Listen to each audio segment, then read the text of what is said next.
رسول اللہ صلی اللہ علیہ وسلم نے فرمایا یحرم ابن آدم ویشب فیہ اثنتان الحرص علی المال وطول الامل. جیسے جیسے بوڑھے ہوگے دو چیزیں جوان ہوں گی, لمبی لمبی امیدیں اور دولت کی ہوس. عجیب بات ہے, ہونی کم چاہیے کہ اب قبر کے قریب جا رہے ہیں تو پیسے کی محبت بڑھنے کے بجائے کم ہو.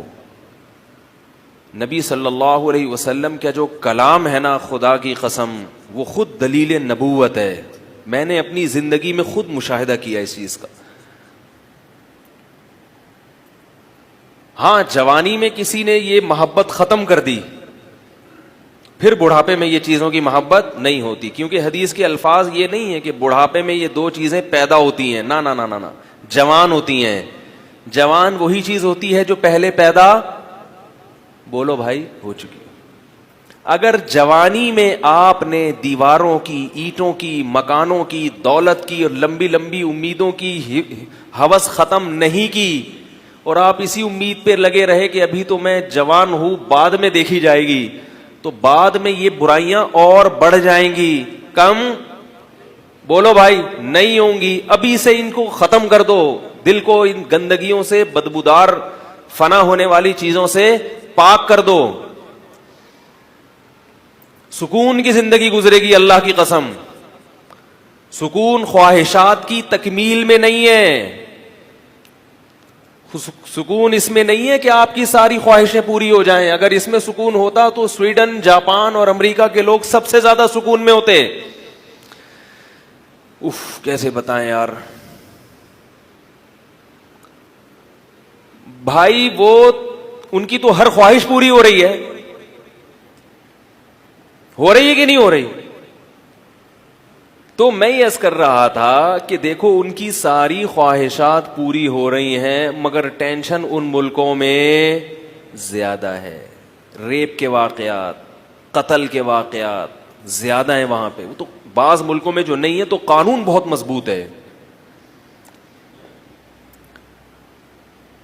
تو یاد رکھیں, سکون اور اطمینان اللہ نے خواہشات کی تکمیل میں نہیں رکھا.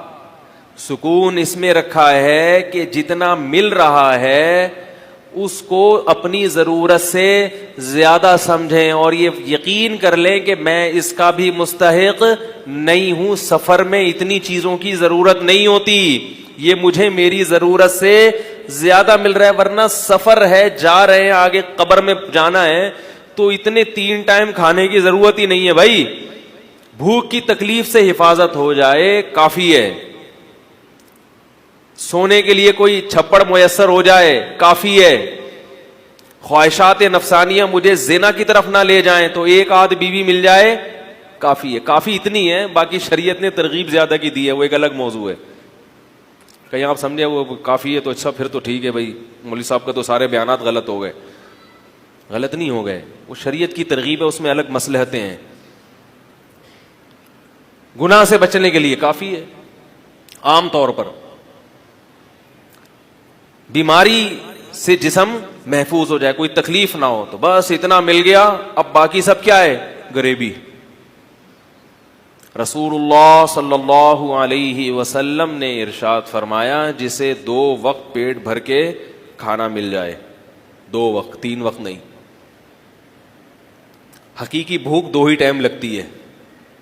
اگر 3 ٹائم بہت دبا کے بھوک لگ رہی ہے تو پیٹ میں کیڑے ہیں, یقین کر لو. پھر کیا ہے, یہ پیٹ میں کیڑے ہیں. ورنہ انسان کو جو تسلی سے بھوک لگتی ہے نا, خاندانی بھوک, وہ کتنی دفعہ لگتی ہے, 2 دفعہ. کھاتے سب 3 دفعہ ہی ہیں, لیکن صحیح بھوک کس طرح لگتی ہے, 2 دفعہ. تو 2 وقت پیٹ بھر کے روٹی, رات کو سونے کے لیے اچھا انتظام ہو جائے. اچھے کا مطلب گہری نیند آ جائے, ایسی جگہ میسر ہو, کیونکہ گہری نیند نہیں آئے گی تو سارا دن ٹینشن میں رہے گا, خوش نہیں رہ سکے گا. اور اگر شادی شدہ ہے تو یہی انتظام بیوی بچوں کے لیے بھی ہو جائے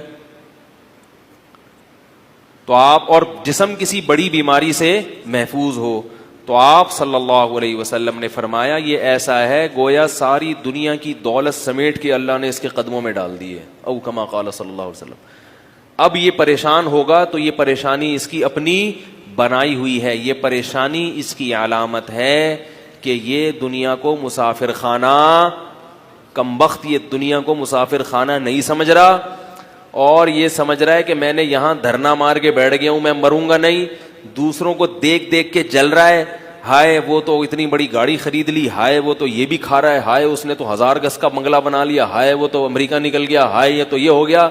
اللہ کے بندے جہاں بھی نکل جائے آئے گا تو قبرستان میں نا.